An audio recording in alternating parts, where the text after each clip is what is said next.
Halo kawan-kawan, selamat datang kembali di channel Style Catur.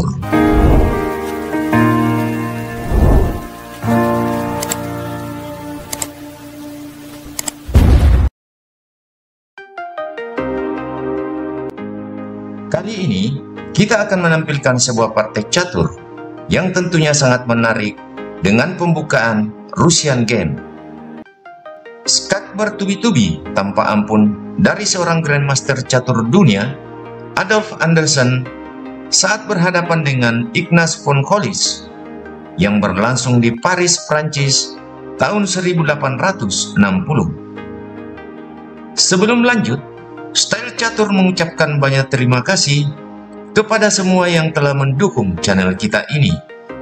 Dan bagi yang baru menemukan channel ini, jangan lupa subscribe, like, serta komen agar kami lebih semangat dalam menampilkan video-video catur seru lainnya. Baiklah kawan-kawan, tanpa berlama-lama lagi, yuk kita segera saja menyaksikan keseruan video ini, tentunya tetap di channel Style Catur.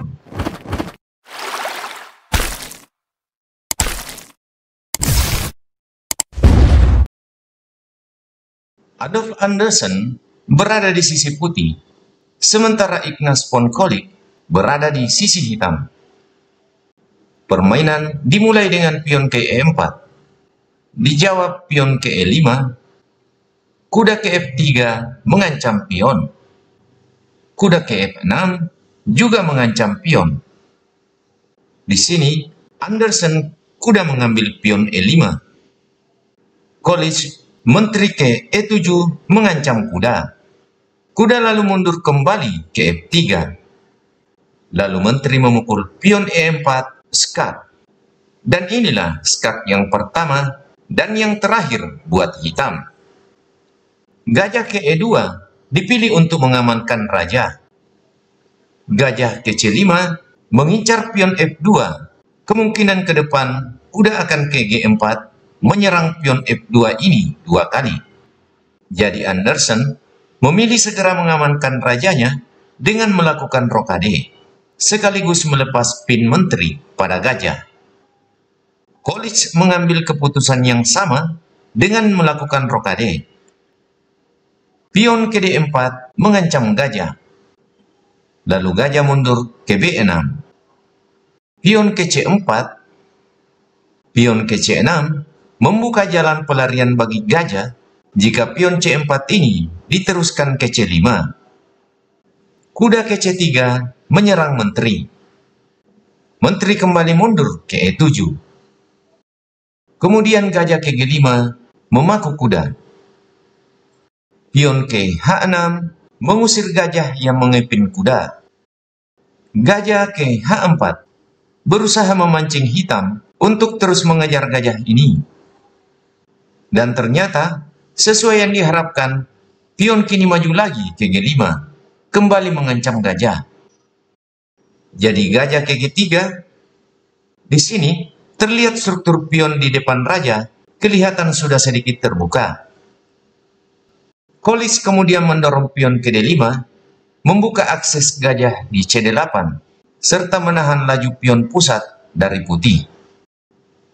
Kemudian Anderssen kuda ke E5.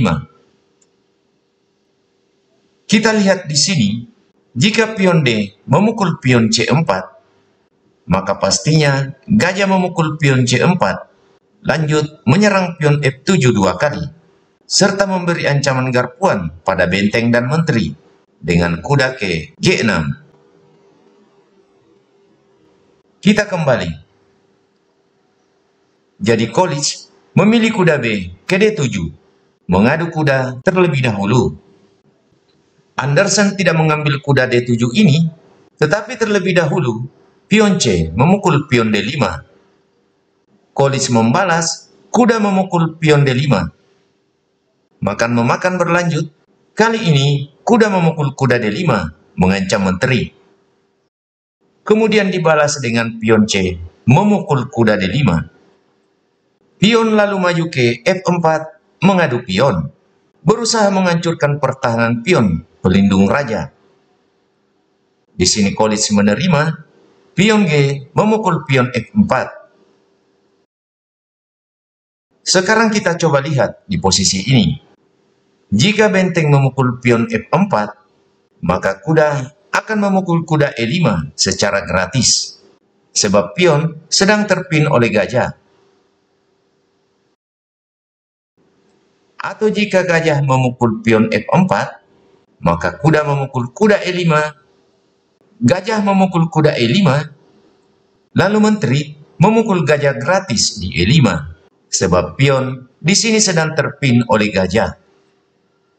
Kita kembali. Jadi karena itu, Anderson terlebih dahulu kuda memukul kuda D7. Gajah memukul kuda mungkin adalah langkah yang cukup baik. Namun di sini, Collins memilih pion F memukul gajah G3. Langkah selanjutnya, Anderson tidak memukul benteng dengan kuda, tetapi kuda ke F6 skak. Skak yang pertama dari Anderson. Raja kemudian menghindar ke G7, lalu menteri ke D3 mengincar petak di H7. Jadi benteng ke H8 melindungi petak H7 dari serangan menteri.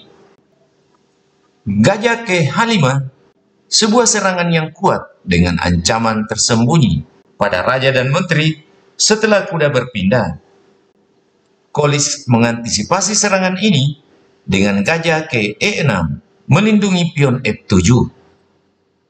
Anderson kemudian melakukan skak yang kedua dengan menteri memukul pion G3, skak.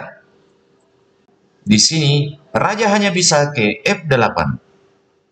Menteri ke E5 masih menyiapkan sebuah jebakan pada raja dan menteri, serta pada benteng setelah kuda berpindah. Di sini Collins mengambil keputusan, menteri ke C7 mengadu menteri. Anderson menolak, kemudian menarik mundur menterinya ke E3. Menteri ke D6 kemungkinan berencana menumpuk gajah dan menteri.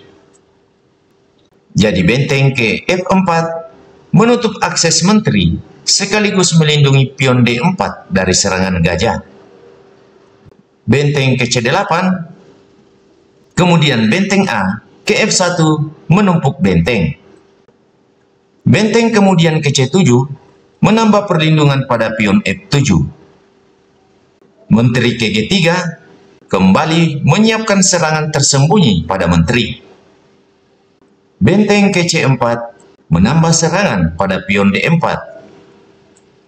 Sebuah jebakan yang ringan dari Anderson. Kuda ke H7, skak. Coba kita lihat jebakan kuda ke H7 ini. Jika di sini benteng memukul kuda H7, maka benteng akan memukul pion F7, skak. Dan setelah gajah memukul benteng F7, atau benteng memukul benteng F7, maka menteri memukul menteri D6, skak. Dan di sini, menteri akan tumbang. Kita kembali. Collins menyadari semua ini, kemudian menggeser rajanya ke E8. Anderson kemudian melanjutkan langkahnya dengan mendorong menteri ke G7, menekan benteng. Jadi terpaksalah benteng memukul kuda H7. Dibalas menteri memukul benteng H7. Benteng memukul pion D4 mengadu benteng dan mengancam open skak setelah benteng berpindah. Anderson tidak mempedulikan ini sebab gajah memukul pion F7, skak. Dibalas gajah memukul gajah F7. Kemudian lanjut, menteri memukul gajah F7, skak. Raja hanya bisa ke D8. Menteri ke G8, skak. Raja ke C7.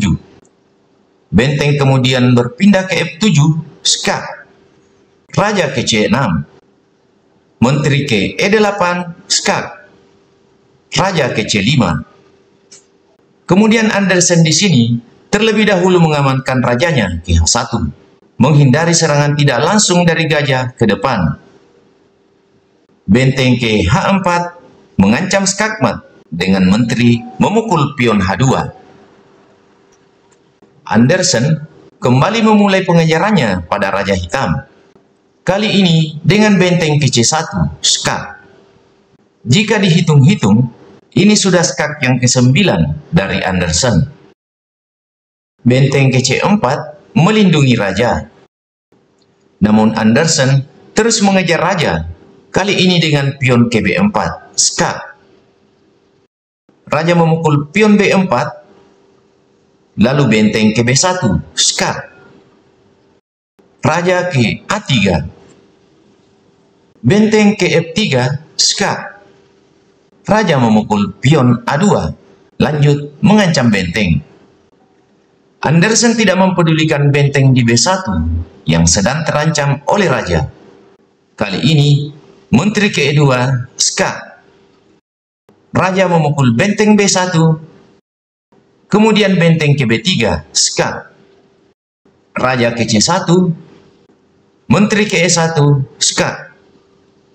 Raja ke C2.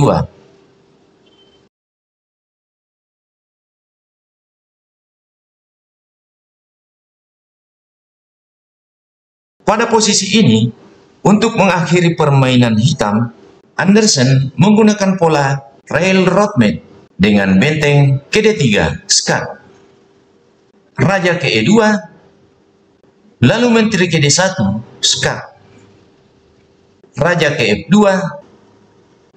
dan kemudian di langkah skak yang ke-19, benteng ke F3, skakmat. Jadi demikianlah sebuah partai catur yang sangat menarik dari seorang juara catur dunia, Adolf Anderssen, mengejar raja lawan dengan serangan skak bertubi-tubi dan mengakhiri perlawanan dari hitam dengan skakmat pola railroad mate. Semoga video ini dapat menambah wawasan kita dalam permainan catur.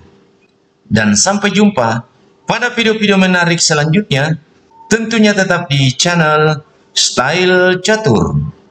Akhir kata, salam gens unasumus.